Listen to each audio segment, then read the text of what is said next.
Thank you very much. Senator Romney has arrived from Utah, which is designated by hazards.utah.gov as one of the most wildfire-prone states in the U.S. So I'm delighted that he is here. Senator Romney. Thank you, Mr. Chairman. I realize Rhode Island is not quite at the same risk as Utah, and I appreciate your bringing this attention to our entire conference and Senate.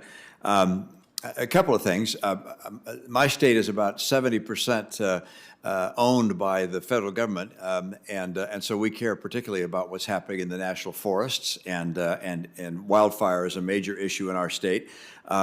Each of you have mentioned global warming and humans' participation in creating global warming. I would posit that it's not going to go away. Global warming will continue. Emissions continue to rise. I've seen no studies whatsoever that suggest there's any way the world is going to reduce the amount of emissions that are emitted over the coming decade or two, nor is there going to be a reduction in the warming of the planet or the climate change of the planet, unfortunately. So we're going to have to deal with the reality that wildfires are going to become an increasing problem. And presumably in the American West, where the drought conditions have been severe over the last couple of decades and may continue. So that means we have to think about, okay, how are we going to deal with this? And we can't just keep on doing or responding to fires as we have in the past, because of our conditions have changed.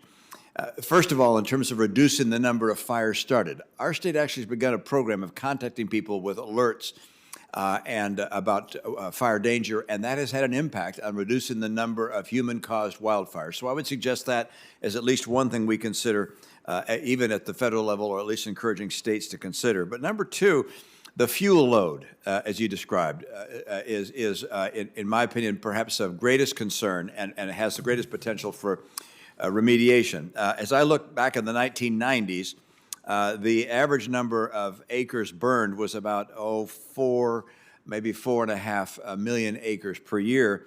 Now the number is up at about 7 million acres per year or more. So almost a 50% increase going from the 90s to the 2000s, the 2 decades of the 2000s.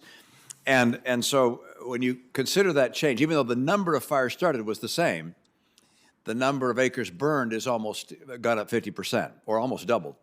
And so the challenge is, how do we reduce the fuel load? And in my view, that relates to the management of the forest. Control burns, as well as removing dead wood out of the forest when it does die, so it doesn't just sit there and become a cause of potential conflagration.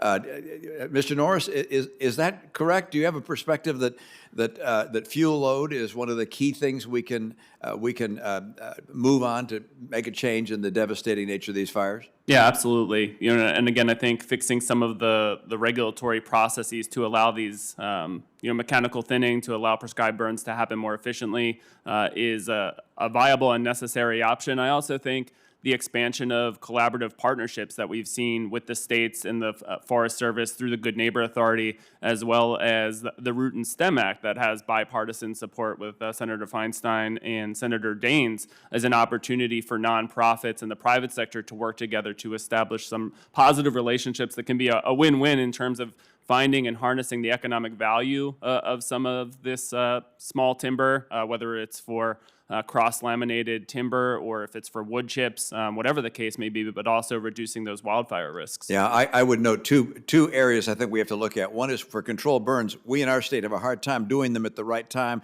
because we have to do environmental reviews and get federal approval to do the controlled burn. And by the time we get those approvals, the wet season or a wet period has gone and we can't do the controlled burn. So one, we need to speed up the process for giving approvals on controlled burns.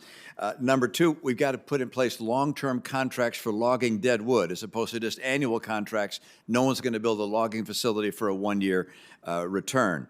There's also the concern about firefighting and the capacity that we have to fight these fires. The infrastructure bill that we put in place a year ago put in place a commission which is looking at how we fight fires and how we reduce the risk of fires. They've now met once. They've got about 50 people. They divided into task forces. One recommendation that's already clear is we don't have enough fixed-wing aircraft to be able to respond immediately to fires that could become conflagrations. So that's another area I think we need to focus on. And finally, the response the recovery after a fire, it takes too long to remediate after a fire. I don't know whether any of you have any experience in that regard, but the time it takes the federal government to allow us to remediate a forest that's been burned is too long. It results, therefore, in more flooding occurring, more damaging to the watershed as a result of the flooding. Do we need to speed that up? Have you had any experience, any of you, in that regard?